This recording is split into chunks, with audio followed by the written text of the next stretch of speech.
Okay, students, welcome to the class. In continuation of our chapter number 7, today we will discuss about the point of leadership. We have completed our motivation point, and today we will discuss about the leadership. Now, what is leadership? A manager should be a leader because he has to take work from others. Manager को leader होना ही चाहिए। क्यों? क्योंकि उसको अपने subordinate से, अपने junior से, लेबर से, वर्कर से काम लेना है।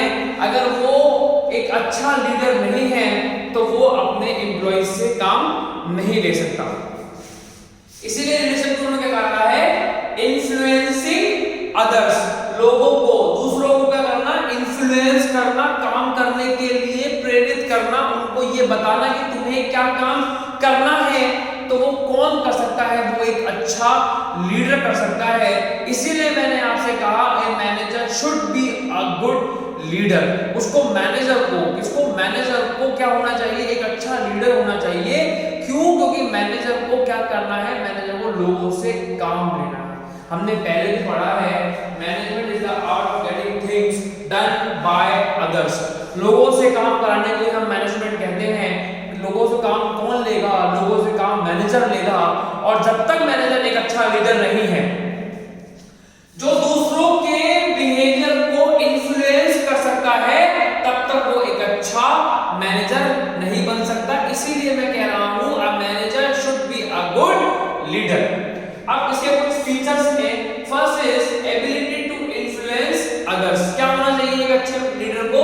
उसके पास वो एबिलिटी होनी चाहिए जिससे कि वो दूसरों को इन्फ्लुएंस कर सके, उनको अपने अकॉर्डिंग चला सके। Second is tries to bring changes in the behaviour. एक अच्छे लीडर को ट्राई करना चाहिए कि वो लोगों के बिहेवियर में चेंजेस लेके आ सके। लोगों के कौन से वाले बिहेवियर में? दो तरह के बिहेवियर होते हैं, पॉजिटिव और negative.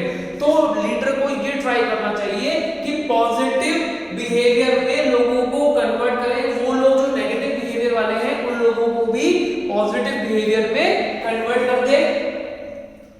Third is leadership shows interpersonal relationship between leader and follower. जो लीडर और फॉलोअर के बीच में एक इंटरपर्सनल रिलेशनशिप को क्रिएट करता है, शो करता है, उसको हम क्या कहते हैं? लीडरशिप कहते हैं। Fourth is leadership is to achieve common goals. हमारे कॉमन गोल्स कौन से होते हैं? वो ऑर्गेनाइजेशनल गोल्स होते हैं।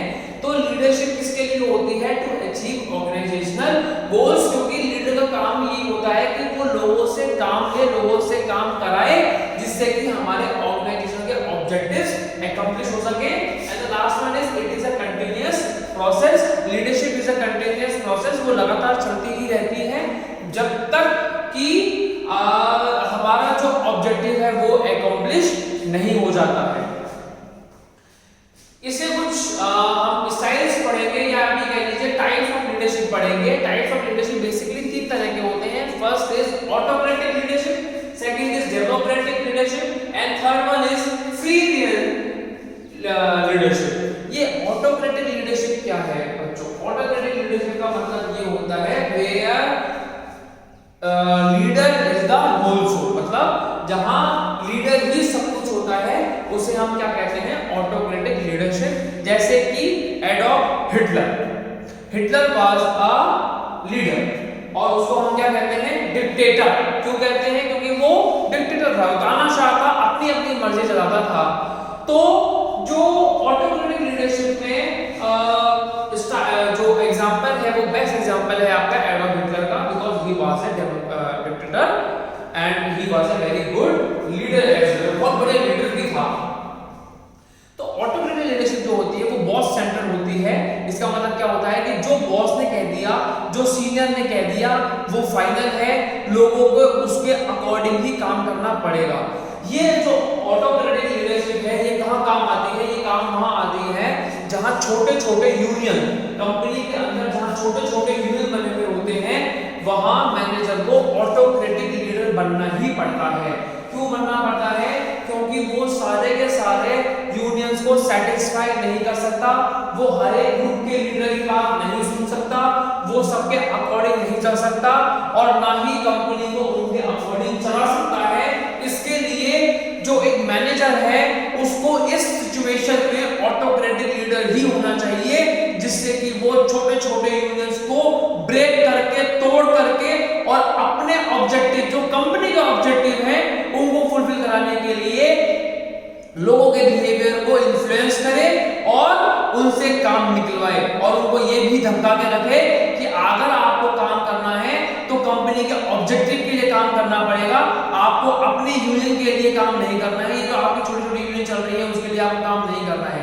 ऐसा बड़ा स्टेप मैनेजर को लेना ही पड़ेगा, जहां कंपनी के अंदर छोटी छोटी यूनियंस चल रही हैं, ये कह लीजिए छोटे छोटे ग्रुप्स बने हुए हैं, उन सब ग्रुप्स को तोड़ करके मैनेजर को, लोगों को ट्रैक पे लेके आना है towards the organisational goal achievement. तो autocratic leadership is a boss centred leadership. इसके अंदर बॉस ही सब कुछ होता है। इसके एडवांटेज देखिए, क्विक डिसीजन मेकिंग। आपका जो बॉस है, जो ऑटोक्रेटिक लीडर है, उसको अगर कोई डिसीजन बनाना है तो वो बहुत जल्दी बना देगा। क्यों बना देगा? क्योंकि उसको वो डिसीजन लोगों से इंप्लीमेंट करवाना है, लोगों से फॉलो कराना है, उनसे कोई राय नहीं मांगनी है, उनसे काम करवाना है। तो ये फर्स्ट एडवांटेज है कि क्विक डिसीजन मेकिंग, बहुत जल्दी डिसीजन बन जाता है। Second is it provides strong motivation and satisfaction to the leader.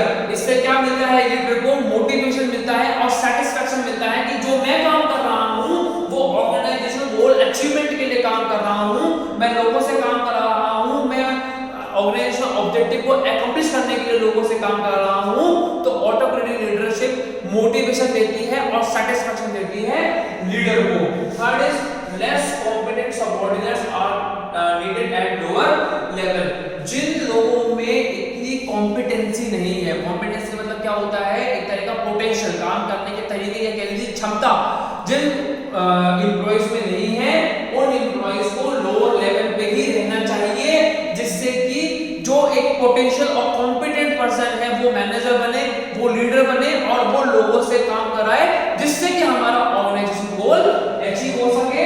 Fourth is it may bring positive result when great speed is required. जब आपको बहुत जल्दी काम करना है, बहुत जल्दी काम करवाना है, उस समय ऑटोक्रेटिक लीडरशिप आपको पॉजिटिव रिजल्ट ही देगी। आप अगर आपको बहुत जल्दी लोगों से काम करवाना है, तो बहुत जल्दी असाइनमेंट कंप्लीट करना है, उसके लिए आपको ऑटोक्रेटिक लीडरशिप ही अपनानी पड़ती है। इसकी कुछ डिसएडवांटेजेस भी हैं। First is low moral and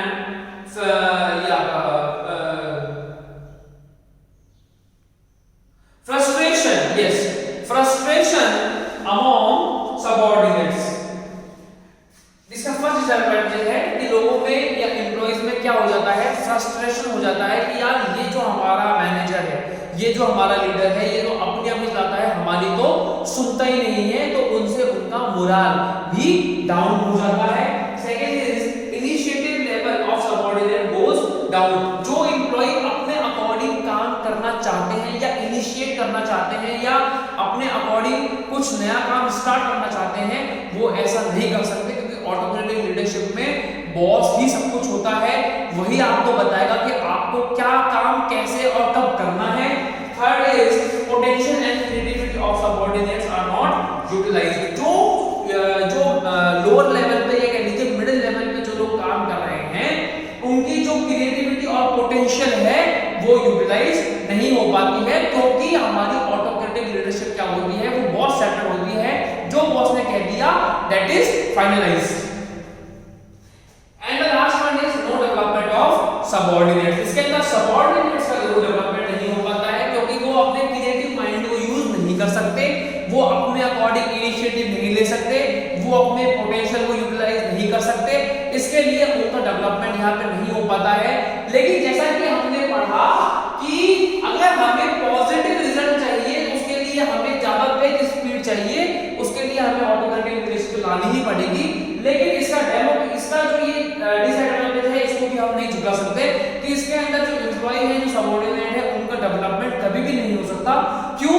क्योंकि ये अपना दिमाग ही नहीं चला पाते, ये अपने क्रिएटिविटी लेवल को यूज ही नहीं कर पाते, ये इनिशिएटिव ही नहीं ले सकते, क्योंकि ये एक बॉस सेंटर्ड लीडरशिप स्टाइल है, जो कंपनी में, मैंने फिर बोल रहा हूं, जो कंपनी में वहां जरूरी है जहां छोटे छोटे ग्रुप्स ऑलरेडी बने हुए हैं, जो ऑर्गेनाइजेशन ऑब्जेक्टिव को कंप्लीट नहीं कर पा रहे हैं, उन हालात में मैनेजर को ऑटोक्रेटिक लीडरशिप भी होना पड़ेगा, जिससे कि वो ग्रुपिज्म को तोड़ करके और सभी लोगों को एक साथ गोल अचीवमेंट की तरफ मोटिवेट करे और उनको ये कहे कि हमारा common objective organisational goal achievement है। तो this is our first style of leadership. Thank you.